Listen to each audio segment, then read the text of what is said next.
आज का वीडियो काफ़ी ज़्यादा कॉन्सेप्टफुल रहने वाला है, इसलिए आज के वीडियो को आप लोग ध्यान से देखें और समझें, क्योंकि आज के वीडियो से आप इस प्रश्नावली में जितने भी प्रश्न हैं सारे प्रश्नों को आप रटना भूल जाएंगे और बिना रटे हुए आप प्रूव करने लगेंगे। हम लोग प्रश्नावली 6.2 का तीसरा प्रश्न तक सॉल्व कर चुके थे। आज हम चौथा प्रश्न को से चालू करेंगे। चौथा प्रश्न से इसमें लिखा हुआ है, आकृति में डी ई समांतर ए ई और डी एफ समांतर ए ई है। सिद्ध कीजिए कि बी एफ बटा F E equal to B E बटा ई सी है। आकृति आपकी किताब में दिया हुआ है, वो कुछ इस प्रकार है और यहाँ पे दिया हुआ है कि डी ई समांतर ए सी है। ये रहा डी और ये रहा ई। ये डी ई है, ये किसके समांतर है? ए सी के। और डी एफ समांतर ए ई है। ये रहा डी और ये रहा एफ। डी एफ ये समांतर है ए ई के। ये ए है, ये ई है। ये डी एफ ए ई के समांतर है और डी ई ए सी के समांतर है। अब यहाँ सिद्ध करना है बी एफ बटा एफ ई। ये रहा बी, ये रहा एफ। बी एफ बटा एफ ई। ये एफ है, ये ई है। एफ ई इसको इक्वल टू, ये किसके इक्वल होगा? बी ई बटा ई सी। ये रहा बी, ये रहा ई। बी ई बटा ई सी, इसको सिद्ध करना है। सबसे पहले देखिए किसको किसको सिद्ध करना है, किसको किसके इक्वल करना है। तो बी एफ बटा एफ ई, बी एफ बटा एफ ई ये हो गया। यहाँ से देखिए कौन सा त्रिभुज बन रहा है। बी एफ बटा एफ ई यहाँ से कौन सा त्रिभुज बन रहा है? ये जो लिया गया है बी एफ बटा एफ ई या बी ई बटा ई सी, ये त्रिभुज से ही लिया गया है ना। इसलिए हमें देखना है कि बी एफ बटा एफ ई किस त्रिभुज में बन रहा है। बी एफ बटा एफ ई किस त्रिभुज में बन रहा है? देखिए ये बन रहा है बी ई ए में, यानी कि त्रिभुज ए बी ई से बी एफ बटा एफ ई निकल के आ रहा है। ये बी एफ बटा एफ ई कहाँ से निकल के आ रहा है? त्रिभुज ए बी ई से। इसी त्रिभुज के अंतर्गत है बी एफ बटा एफ ई। अब देखिए कि बी ई बटा ई सी कहाँ से निकल के आ रहा है, कौन से त्रिभुज से निकल रहा है? ये रहा बी, ये रहा ई। बी ई बटा ई सी। तो ये देखिए ये पूरा त्रिभुज से ही निकल के आ रहा है। जो सबसे बड़ा त्रिभुज है ए बी सी, उसी से बी ई बटा ई सी निकल के आ रहा है। बी ई बटा ई सी, इस बड़े त्रिभुज यानी कि ए बी सी त्रिभुज से बी ई बटा ई सी निकल के आ रहा है। यानी कि बी एफ बटा F E equal to B E बटा ई सी को हम लोग को प्रूव करने के लिए क्या करना पड़ेगा? दो त्रिभुज लेना पड़ेगा, एक ए बी ई इसके लिए और इसके लिए ए बी सी। दोनों त्रिभुज को लेकर हम इसको प्रूव करेंगे। इसको और अच्छे से समझने के लिए मैं आप लोगों को बतलाता हूँ कि ये कैसे सिद्ध होगा। देखिए सबसे पहले हम त्रिभुज ए बी ई लेते हैं, तो बी एफ बटा एफ ई यह किसके इक्वल हो जाएगा? यह इक्वल हो जाएगा बी डी बटा डी ए के। इस त्रिभुज ए बी ई को देखिएगा तो यहाँ पे बी एफ बटा एफ ई यह किसके इक्वल हो जाएगा? बी डी बटा डी ए के। कैसे? पर मैं 6.1 से, क्योंकि यह प्रश्न में दिया हुआ है कि डी एफ समांतर है ए ई के। त्रिभुज ए बी ई में हम क्या पा रहे हैं कि डी एफ समांतर है ए ई के। ये प्रश्न में दिया हुआ है ना। तो जब ऐसा है तो पर में 6.1 से हम लिख सकते हैं ना कि बी एफ बटा F E equal to B D बटा में डी ए, ये लिख सकते हैं। अब हम बड़ा त्रिभुज यानी कि ए बी सी त्रिभुज को देखते हैं, तो इसमें बी ई बटा ई सी यह किसके इक्वल हो जाएगा? यह इक्वल हो जाएगा, यह भी इक्वल हो जाएगा बी डी बटा डी ए के। क्यों? क्योंकि इस त्रिभुज में देखें ए बी सी में, तो यहाँ पे डी ई यह समांतर है ए सी की। डी ई किसके समांतर है? ए सी की। तो इसलिए पर में 6.1 यानी कि थेल्स पर में से हम कह सकते हैं कि बी ई बटा E C equal to B D बटा डी ए। तो यहाँ से हम क्या देखा? हमने क्या देखा कि बी एफ बटा एफ ई ये भी इक्वल है बी डी बटा डी ए के, और बी ई बटा ई सी ये भी इक्वल है बी डी बटा डी ए के। यानी कि इससे यह साबित हो गया कि ये दोनों, ये बी एफ बटा एफ ई ये भी इसके इक्वल है और बी ई बटा ई सी ये भी इसके इक्वल है। तो ये दोनों आपस में भी बराबर होगा। अब हम इसी को लिखेंगे कैसे? सबसे पहले लिखेंगे, दिया है डी ई समांतर ए सी तथा डी एफ समांतर ए ई, ये जो रेखा है ये ऐसे दो ऐसे, ये समांतर का चिन्ह है, ये जो है ये समांतर का चिन्ह है। अब यहाँ पे सिद्ध क्या करना है, सिद्ध करना है बी एफ बटा F equal to B E बटा ई सी। अब इसके लिए हम प्रमाण देते हैं। प्रमाण में हम देंगे त्रिभुज ए बी ई में डी एफ समांतर ए ई। आप अपने किताब की आकृति में देखिए और वहाँ से समझिए कि त्रिभुज ए बी ई में डी एफ समांतर ए ई है, जो कि प्रश्न में ही दिया हुआ था। तो इसलिए हम यहाँ से लिख सकते हैं प्रमेय 6.1 थेल्स प्रमेय का उपयोग करके कि बी एफ बटा एफ ही इक्वल टू होगा बी डी बटा डी ए के, और इसको हम इक्वेशन 1 यानी कि समीकरण 1 मान लेंगे। अब आगे हम त्रिभुज ए बी सी में देखते हैं कि इसमें डी समांतर ए सी है, ये भी प्रश्न में दिया हुआ था, और थेल्स प्रमेय यानी कि प्रमेय 6.1 से हम लिख सकते हैं बी ई बटा E C equal to B D बटा डी ए, और इसको हम समीकरण 2 मान लेंगे। कहाँ से आया, प्रमेय 6.1, इसलिए साइड में प्रमेय 6.1 लिख देंगे, यहाँ पे भी प्रमेय 6.1 लिख देंगे, या थेल्स प्रमेय में भी आप लिख सकते हैं। अब समीकरण 1 और समीकरण 2 देखिए, ये भी इसके बराबर है और ये भी इसी के बराबर है, और ये दोनों इक्वल हैं। ये बी डी बटा डी ए यहाँ पर भी है और यहाँ पर भी बी डी बटा डी है, और ये भी इसके इक्वल है और ये भी इसी के इक्वल है। तो इससे यह साबित हुआ कि ये दोनों भी आपस में बराबर होगा। इसलिए हम लिखेंगे आगे समीकरण 1 और 2 से बी एफ बटा एफ ही इक्वल टू बी ई बटा ई सी प्रूव हो गया। अब अगला प्रश्न है 5वां प्रश्न, इसमें लिखा हुआ है आकृति में डी ई समांतर ओ क्यू और डी एफ समांतर ओ आर है, दर्शाइए कि ई एफ समांतर है क्यू आर। दर्शाइए कि ई एफ समांतर क्यू आर है। ये देखिए ये आकृति है, आपकी किताब में आकृति इसी प्रकार बना हुआ है। इसमें दिया हुआ है कि डी ई, ये रहा डी, ये डी है, और ये रहा ई, ये डी ई समांतर है ओ क्यू की, ये डी है, और डी एफ, ये डी और ये एफ, डी एफ यह किसके समांतर है, ओ आर की। और इसमें दिखाना है क्या कि ई एफ यह समांतर होगा इसके क्यू आर की।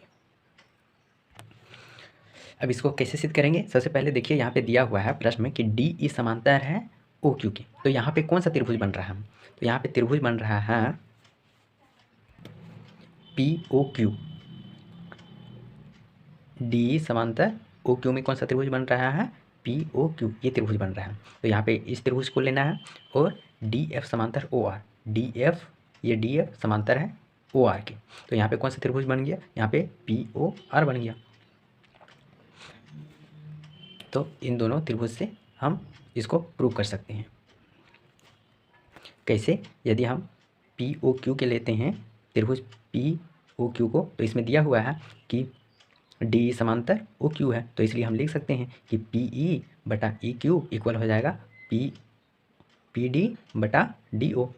और इसी प्रकार त्रिभुज पी ओ आर में हम देखते हैं कि यह यहाँ पे पी एफ बटा में एफ आर यह इक्वल हो जाता है पी डी बटा डी ओ। तो यहाँ पे देखिए पी ई बटा ई क्यू ये भी बराबर हो जा रहा है पी ओ बटा पी डी बटा डी ओ के, और पी एफ बटा एफ आर ये भी इक्वल हो जा रहा है पी डी बटा डी ओ के। इसलिए पी बटा ई क्यू यह इक्वल हो जाएगा पी एफ बटा एफ आर के। और जब ऐसा हो जाता है तो प्रमेय 6.2 थेल्स प्रमेय के विलोम से ई एफ समांतर हो जाएगा किसके, क्यू आर के।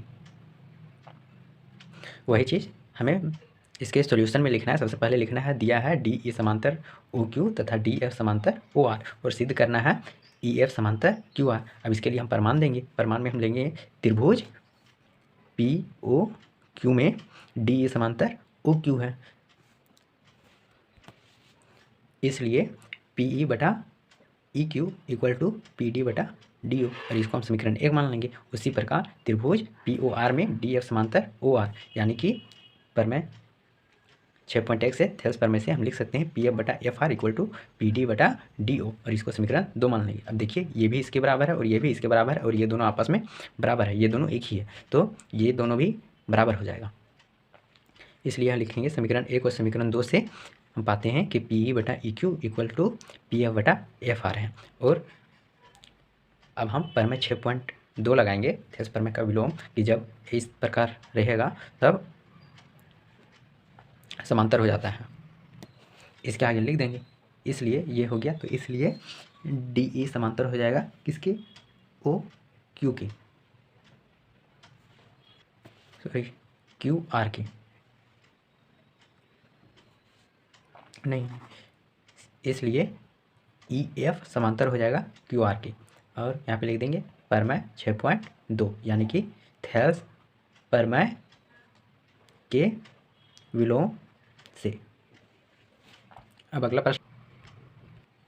अगला प्रश्न है, आकृति में क्रमशः ओ पी, ओ क्यू और ओ आर पर स्थित बिंदु ए बी सी इस प्रकार है कि ए बी समांतर है पी क्यू और ए सी समांतर पी आर है। दर्शाइए कि बी सी समांतर क्यू आर है। ये रहा आकृति जो कि आपकी किताब में दिया हुआ है। ये रहा पी, ये रहा क्यू और ये रहा आर, और ये ए है, ये बी है, ये सी है और यहाँ पे ओ है। इसमें क्या लिखा हुआ है कि O P O Q, O P ये रहा ओ पी, ये रहा ओ क्यू और ये रहा ओ आर। इसमें से कौन सा बिंदु स्थित है, ओ पी में ए है, ओ क्यू में बी है और ओ आर में सी है। और ये बिंदु इस प्रकार स्थित है कि ए बी जो है ये किसके समांतर है, पी क्यू के, और ए सी जो है वो किसके समांतर है, पी आर के। और उसके बाद हमें दर्शाना है, सिद्ध करना है कि बी सी जो होगा वो क्यू आर के समांतर होगा। तो इसमें दिया क्या चीज़ है कि दिया है ए बी समांतर है पी क्यू के। तो यहाँ से कौन सा त्रिभुज बन गया, यहाँ से बन गया त्रिभुज P O Q. A B समांतर पी क्यू का बात कर रहा है, यानी कि ये किस त्रिभुज से निकल के आया होगा, पी ओ क्यू से। तो इसी प्रकार ए सी समांतर पी आर दिया हुआ है, ए सी समांतर पी आर दिया हुआ है, और ये किस त्रिभुज से निकल के आया होगा, त्रिभुज पी ओ आर से। यानी कि यहाँ पे हम लोग को पी ओ क्यू का यूज करना है, इस त्रिभुज का यूज करना है, और पी ओ आर त्रिभुज का प्रयोग करना है। और इस त्रिभुज में देखिए ये चीज़ कॉमन हो जाएगा, ये चीज़ कॉमन हो जाएगा, और आगे हम लोग को ये और ये मिलेगा। जैसे कि यदि हम इस त्रिभुज में लेंगे पी ओ क्यू, तो यहाँ पे हम लगाते हैं ओ बी बटा B Q equal to O A बटा ए पी। और उसी प्रकार त्रिभुज पी ओ आर में हम लिखेंगे, ये दोनों समांतर है, तो ओ सी बटा C R equal to O A बटा ए पी। तो देखिए यहाँ पे भी ओ बी बटा ओ क्यू ओ ए बटा ए पी के बराबर हो जा रहा है, और ओ सी बटा सी आर ये भी ओ ए बटा ए पी के बराबर हो जा रहा है। यानी कि ये दोनों आपस में भी इक्वल होगा, यानी कि ओ ए बटा बी क्यू यह इक्वल होगा ओ सी बटा सी आर के। और यहाँ से हम परमेय 6.2 लगाते हैं, तो परमेय 6.2 से बी सी समांतर हो जाता है क्यू आर के। थेल्स परमेय के विलोम से बी सी किसके समांतर हो जाता है, क्यू आर की। यही चीज़ इसके सॉल्यूशन में लिखना है। सबसे पहले लिखना है, दिया है ए बी समांतर पी क्यू और ए सी समांतर पी आर। सिद्ध क्या करना है, सिद्ध करना है बी सी समांतर क्यू आर। अब इसके लिए हम प्रमाण देंगे, प्रमाण में लिखेंगे, प्रमाण के लिए हम लिखेंगे त्रिभुज पी ओ क्यू में ए बी समांतर पी क्यू, इसलिए परमेय 6.1 से ओ ए बटा A P equal to O B बटा बी क्यू, और इसको समीकरण 1 मान लेंगे। इसी प्रकार त्रिभुज पी ओ आर में चूँकि हम जानते हैं कि ए सी समांतर है पी आर, इसलिए ओ ए बटा ए पी यह इक्वल हो जाएगा ओ सी बटा सी आर के, और इसको समीकरण 2 मान लेंगे, और यहाँ पे इसको समीकरण 1 मान लेंगे। अब समीकरण 1 और समीकरण 2 में देखिए ये भी इसके इक्वल है और ये भी इसके इक्वल है, यानी कि ये दोनों आपस में इक्वल होगा। तो इसलिए हम लिखेंगे समीकरण 1 और समीकरण 2 से ओ बी बटा B Q equal to O C बटा सी आर। इसलिए त्रिभुज ओ क्यू आर में बी सी समांतर हो जाएगा क्यू आर थेल्स परमेय के विलोम से। उम्मीद है आप लोगों को समझ में आ रहा होगा कि बिना रटे कैसे सिद्ध करना है। अब देखिए अगला प्रश्न है 7वां प्रश्न। इसमें लिखा हुआ है, परमेय 6.1 का प्रयोग करते हुए सिद्ध कीजिए कि एक त्रिभुज की एक भुजा के मध्य बिंदु से होकर दूसरी भुजा के समांतर खींची गई रेखा तीसरी भुजा को समद्विभाजित करती है। इसमें कहा गया है कि जैसे कोई एक त्रिभुज है, जैसे कि हम ले लेते हैं कोई त्रिभुज ए बी सी, और इसमें से किसी एक भुजा के मध्य बिंदु को, जैसे कि ए बी को हम ले लेते हैं, ए बी इस त्रिभुज के ए बी भुजा को ले लेते हैं, और इसके मध्य बिंदु ए बी का मान लीजिए मध्य बिंदु ये रहा, और इसका हम नाम दे देते हैं ई। तो इस मध्य बिंदु से एक रेखा खींचेंगे दूसरी भुजा के समांतर, यानी कि यहाँ से एक रेखा खींचेंगे दूसरी भुजा के समांतर, या तो यहाँ से BC के समांतर रेखा खींच दीजिए या तो AC के समांतर रेखा खींच दीजिए। यदि हम यहाँ से BC के समांतर रेखा खींचेंगे तो वो कैसे बनेगा, ऐसे बन जाएगा। लेकिन यहीं से यदि हम AC के समांतर खींच देते हैं तो वह कैसे बन जाएगा, यहीं से बन जाएगा, इस प्रकार से। अब मान लीजिए मैंने यहाँ पे BC के समांतर रेखा खींच दिया और ये रेखा L है। अब यहाँ पे सिद्ध करना है कि यदि ऐसा कंडीशन रहा कि E जो है AB का मध्य बिंदु है और इस मध्य बिंदु से हम BC के समांतर एक रेखा खींच देते हैं, यानी कि L समांतर BC कर देते हैं, तो इस स्थिति में क्या होगा कि ये जो रेखा तीसरी भुजा को जहाँ पर काटा, ये तीसरी भुजा का मध्य बिंदु होगा, यानी कि ये रेखा जो है तीसरी भुजा को समद्विभाजित करेगा। समद्विभाजित मतलब दो बराबर बराबर भागों में बांट देगा, यानी कि यहाँ पे ये जो कटा इसको हम F मान लेते हैं, तो यहाँ पे AF यह बराबर हो जाएगा FC के। इसका मतलब यह है कि F जो है AC का मध्य बिंदु है, F AC का मध्य बिंदु होगा तभी AF बराबर होगा FC के। आप ऐसे मान लीजिए कि जिस बिंदु पर यह कटेगा वह बिंदु तीसरी भुजा का मध्य बिंदु होगा, या यह रेखा तीसरी भुजा को यानी कि AC को समद्विभाजित करेगा, दो बराबर बराबर भागों में बांट देगा। यही इस प्रश्न में कहा जा रहा है। तो यही चीज़ यहाँ पे सिद्ध करना है, यही चीज़ यहाँ पे सिद्ध करना है कि AF बराबर हो जाएगा FC के। देखिए इसको कैसे सिद्ध करेंगे। इसको सबसे पहले इसके सॉल्यूशन में लिखेंगे। दिया है EAB का मध्य बिंदु है, ये त्रिभुज ABC है, E मध्य बिंदु है और मध्य बिंदु है, इसका मतलब क्या है कि AE बराबर होगा EB के, तथा यहाँ पे लिखा हुआ है मध्य बिंदु है यानी कि AE बराबर EB है, तथा EF समांतर BC है। EF या किसके समांतर है, BC के। अब यहाँ सिद्ध क्या करना है, सिद्ध करना है AF equal to FC, AF equal होगा किसके, FC के। अब इसके लिए हम प्रमाण देंगे। प्रमाण क्या देंगे, प्रमाण देने के लिए हमारे पास है ही क्या, यही है कि EF समांतर है BC के, तो यही चीज़ हम प्रमाण देंगे। प्रमाण त्रिभुज ABC में EF समांतर है BC के। अब जब EF समांतर है BC के तो प्रमेय 6.1 से हम लिख सकते हैं कि AE बटा EB इक्वल टू AF बटा FC। वही चीज़ लिख दिया, AE बटा EB इक्वल टू AF बटा FC, प्रमेय 6.1 यथार्थ प्रमेय।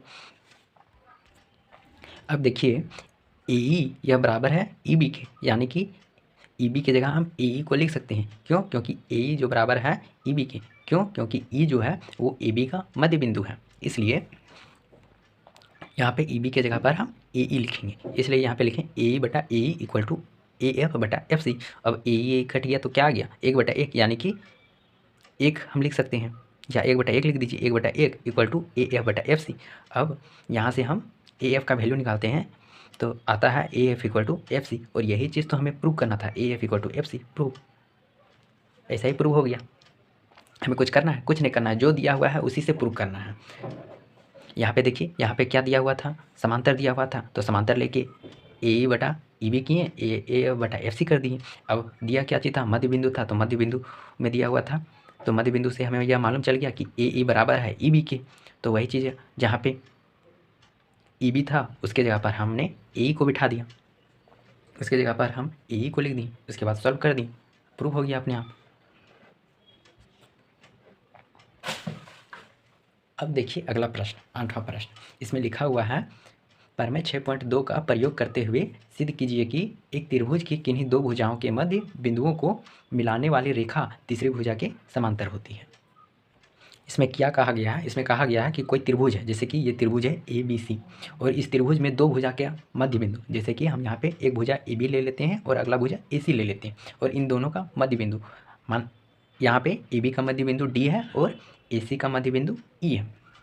तब यदि हम दोनों के मध्य बिंदु को, दोनों भुजाओं के मध्य बिंदु को मिलाएं, जैसे यहाँ पे D है और यहाँ पे E है, यदि हम D और E को मिला देते हैं तो ये जो रेखा बनेगा, इन दोनों बिंदु को मिलाने वाला जो रेखा बनेगा, वह रेखा जो है वो तीसरी भुजा जो बच गया वो, यानी कि BC इस भुजा के समांतर होगा। ये जो रेखा है वह तीसरी भुजा यानी कि BC के समांतर होगा। यही चीज़ यहाँ पे सिद्ध करना है।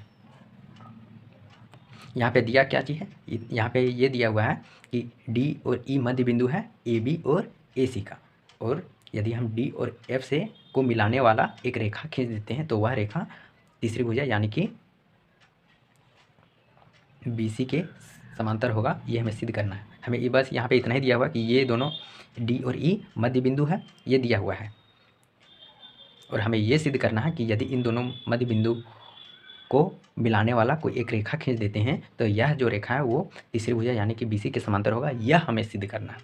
सबसे पहले हम इसके सॉल्यूशन में लिखेंगे जो दिया है वो कि त्रिभुज ABC में डी और ई क्रमशः AB और AC का मध्य बिंदु है।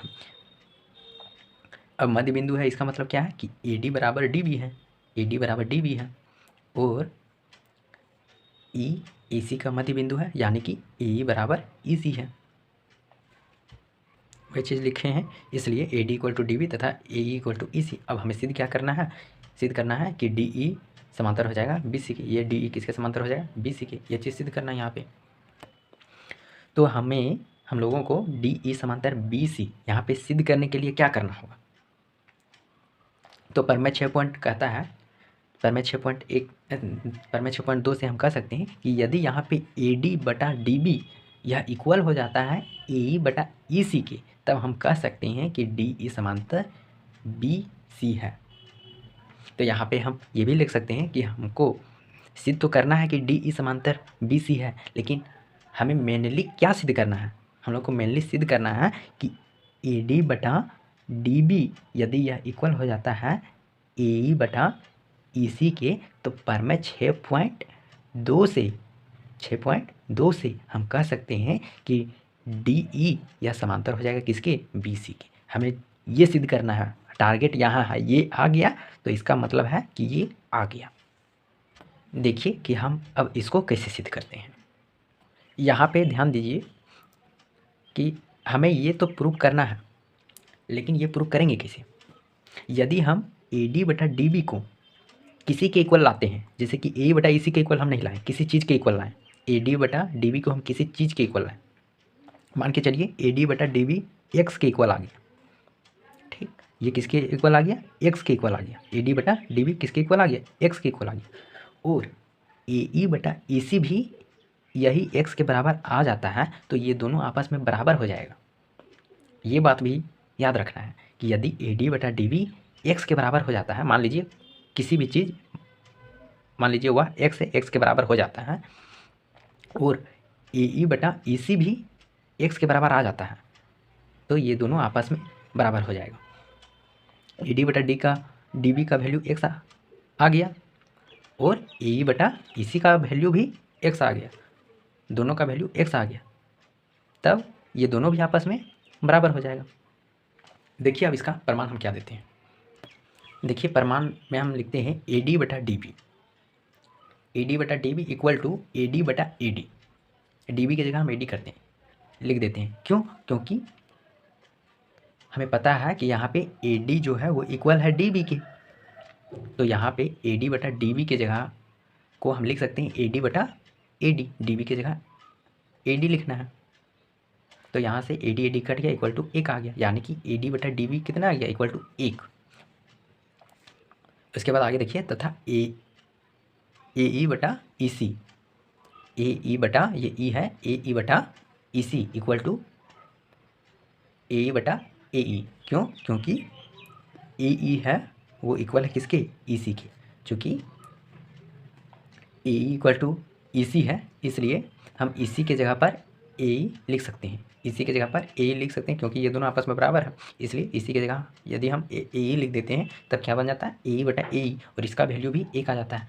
अब यहाँ पे देखिए AD बटा DB का वैल्यू 1 आया, और AE बटा EC का भी वैल्यू 1 आया, दोनों का वैल्यू 1 है, यानी कि ये दोनों आपस में बराबर है।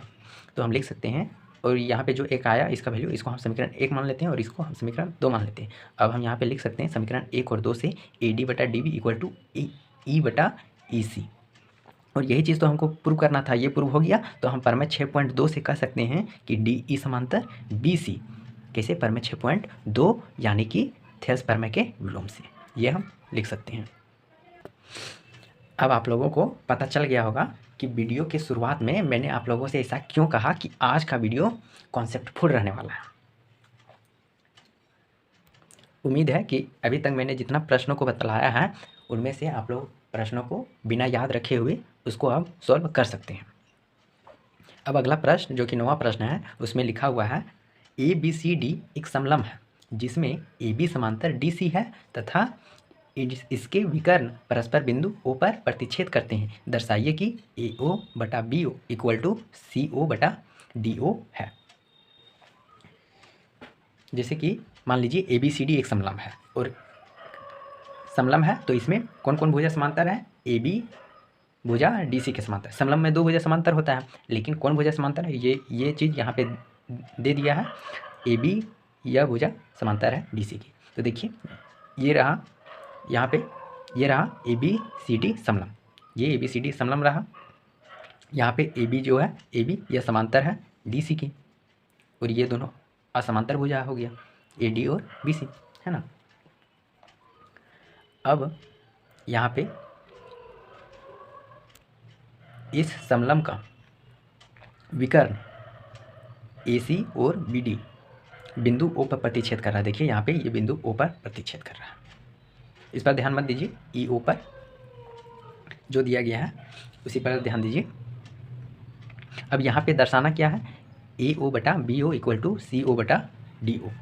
AO बटा BO इक्वल होगा CO बटा DO के। तो यहाँ पे अजीब नहीं लग रहा है कि इसको कुछ ऐसे होना चाहिए, AO चालू किया तो AO बटा OC होना चाहिए, और यहाँ पे CO चालू किया, सॉरी यहाँ पे नीचे में BO है, BO तो BO बटा OD होना चाहिए या DO होना चाहिए। यहाँ पे AO बटा BO दिया हुआ है, AO बटा BO दिया हुआ है और CO बटा DO दिया हुआ है। ये तो अजीब लग रहा है सिद्ध करने में। तो यहाँ पे देखिए, यहाँ पे हम लोग को फंसाने के लिए दिया हुआ है, कन्फ्यूजन करने के लिए दिया हुआ है। इसको हम लिख सकते हैं यहाँ पे, इसी को AO बटा BO इक्वल टू CO बटा DO को, CO को यहाँ पे ले आइए और इसको वहाँ भेज दीजिए, ऐसा कर सकते हैं। AO बटा CO को यहाँ ले आए BO की जगह, CO इक्वल टू, और इस BO के हम CO की जगह भेज दिए BO इक्वल टू DO। इसको तो ऐसा हम कर सकते हैं, इसको यहाँ भेज दिए। इसको ऐसे सॉल्व करने के लिए जैसे इन दोनों को हम गुना करते हैं, फिर इक्वल टू करके हम BO इक्वल टू CO करते हैं। जैसे कि अगर आप लोग को समझ में नहीं आ रहा होगा तो यहाँ पे मैं इसको और ड्राइव कर देता हूँ। जैसे यहाँ पे हम लिख सकते हैं ना, AO गुना DO इक्वल टू CO गुना BO। अब यहाँ पे AO को हम रखते हैं यहाँ पे AO को, और CO को इधर भेज देते हैं। तो CO इधर गुना में है तो उधर चल जाएगा, तो वह डिवाइड में चल जाएगा, इसे CO और इक्वल टू हो जाएगा। और इधर क्या चीज़ बचा? BO बटा में, ये इधर गुना में है तो उधर चल जाएगा, तो बटा में चल जाएगा, इसलिए यहाँ पे बटा में DO। यह चीज़ तो यहाँ पे मैंने लिखा कि AO बटा CO इक्वल टू BO बटा DO। अब देखिए, अब ये अच्छा लग रहा है देखने में, AO बटा CO या OC बोलिए जो बोलना है, और यहाँ पे BO बटा DO या OD। अब यहाँ से हम त्रिभुज को पकड़ सकते हैं। यहाँ पे देखिए AO बटा CO, AO बटा CO, यानी कि ये भुजा, त्रिभुज का ये भुजा लेना है, AC भुजा लेना है। अब इस AC भुजा से कौन सा त्रिभुज बन रहा है? यहाँ पे देखिए 2 त्रिभुज बन रहा है, एक ACD बन रहा है, AC भुजा से ACD, और एक त्रिभुज बन रहा है ACB, AACB, 2 त्रिभुज बन रहा है। AC से कौन सा, AC भुजा पर 2 त्रिभुज बन रहा है, कौन कौन? एक ACD और एक ACB।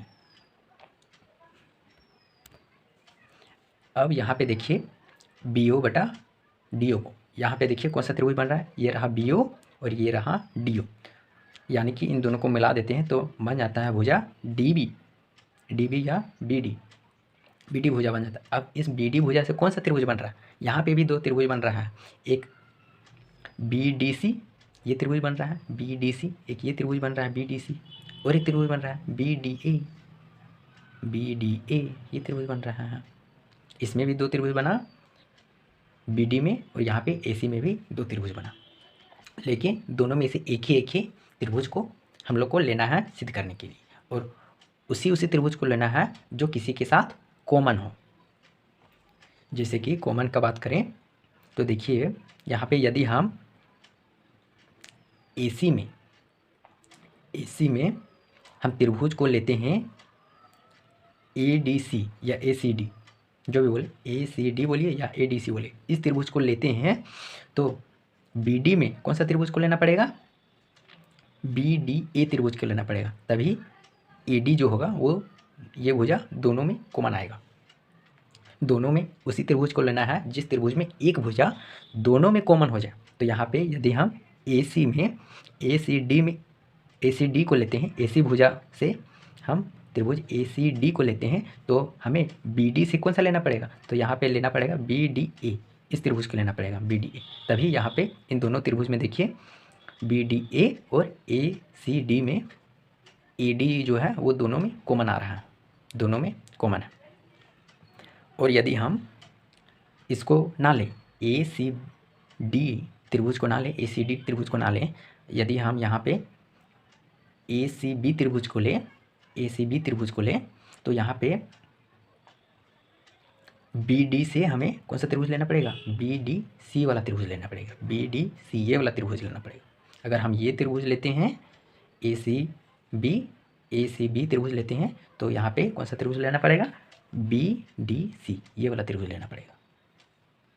और यहाँ पे क्या दोनों के लिए कॉमन हो जाएगा? BC भुजा दोनों के लिए, दोनों त्रिभुज के लिए कॉमन हो जाएगा। और यहाँ पे AD भुजा दोनों के लिए कॉमन हो रहा था जब हम ACD और BDA त्रिभुज ले रहे थे। तो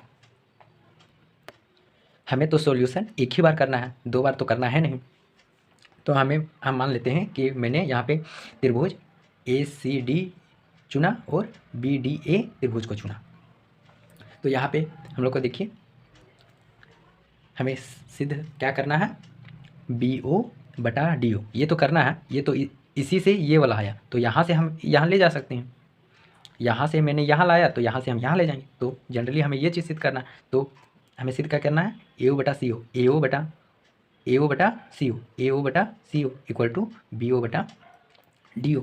और इसमें से कॉमन भुजा इन दोनों त्रिभुज में जो कॉमन भुजा है वो AD है। तो AD ये भुजा है, इसको हमें 2 भाग में बांटना पड़ेगा, तभी हम इन लोगों को इसके बराबर करेंगे। जैसे कि यदि यहाँ पे हम त्रिभुज में देखना चाहें ACD त्रिभुज में, तो हमको इस त्रिभुज में AO/CO लिखना है इक्वल टू, तो किसके इक्वल टू लिखेंगे? AO/OC किसके इक्वल टू लिखेंगे? तो AC में कोई बिंदु होना चाहिए ना जिसको हम लिखें AO/OC, और ऐसा बिंदु होना चाहिए जो इसके बराबर हो। और इसके बराबर तभी होगा जब हम O से एक समांतर रेखा खींचे DC के, तब तो O से हम समांतर रेखा खींचते हैं DC के, और यह जो है AD भुजा को E बिंदु पर काटता है जो कि E है।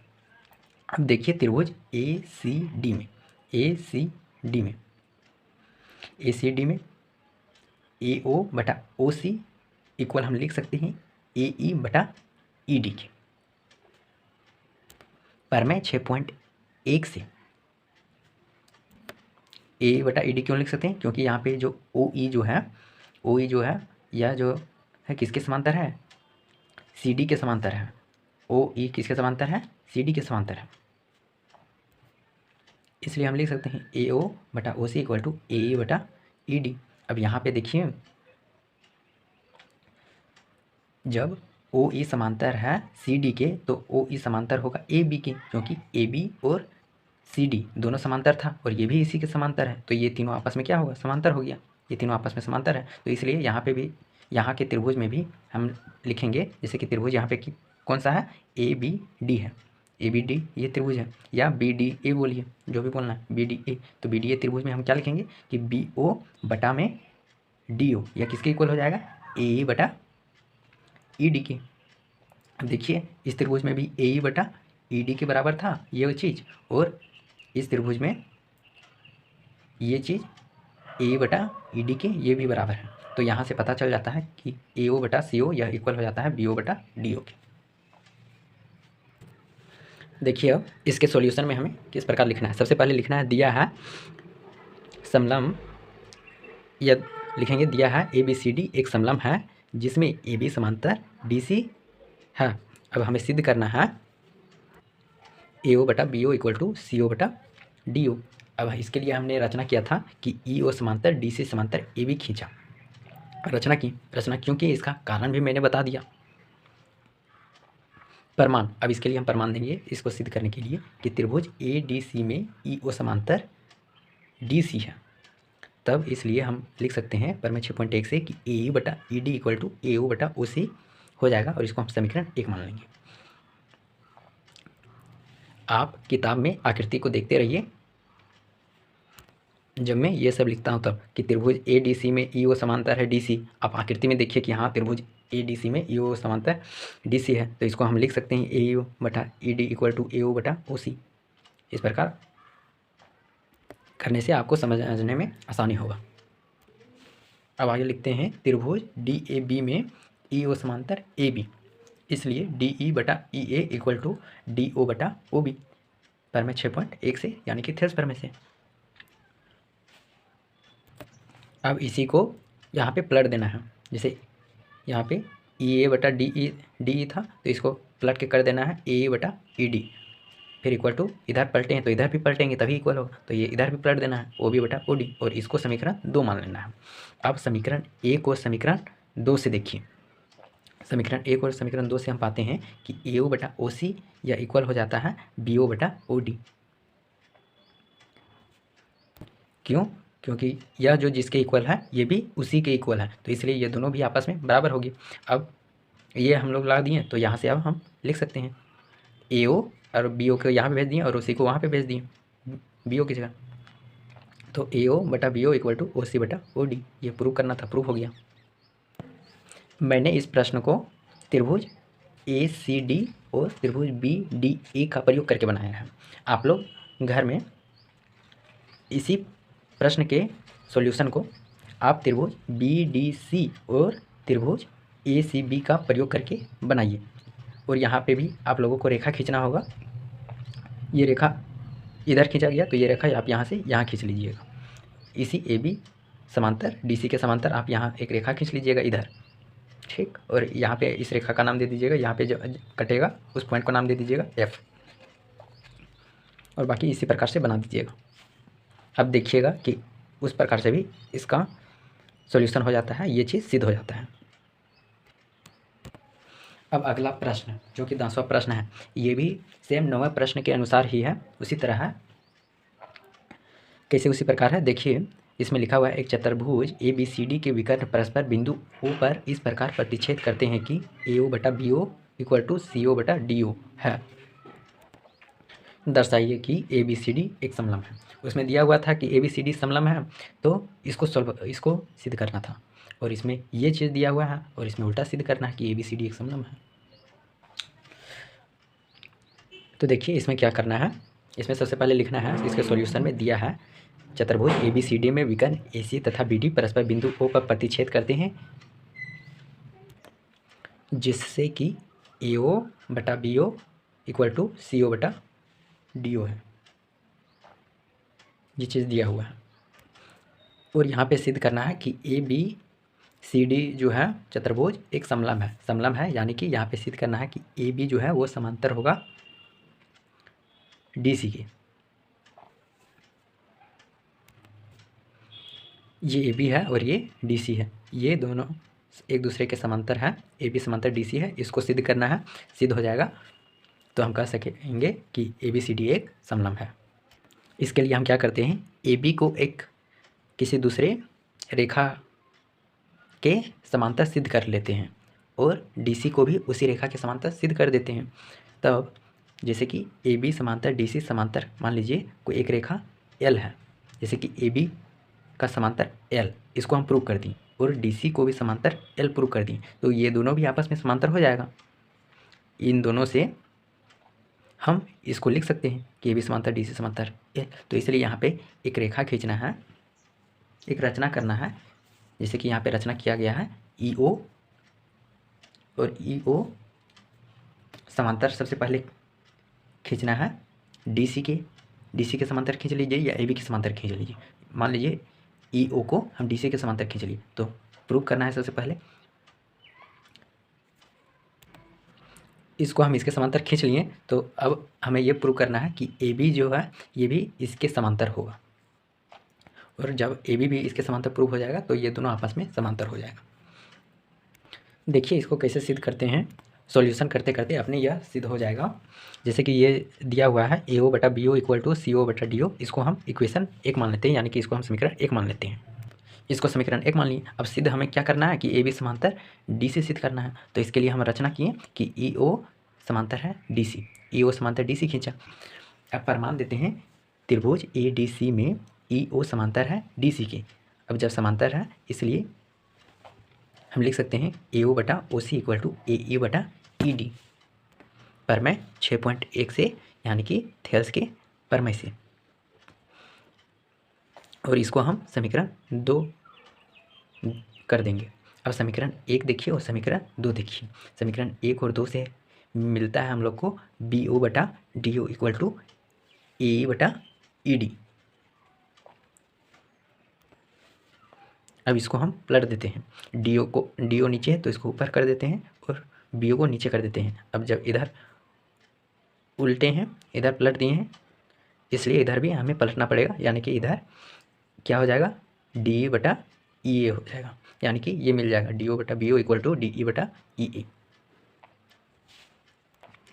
अब जब ये मिल गया तब हम परमय 6.2 से कर सकते हैं कि ई ओ समांतर है ए बी के, और हमने ई ओ को सी डी के समांतर खींचा था। और यहाँ पे क्या मिला कि ई ओ समांतर है ए बी के।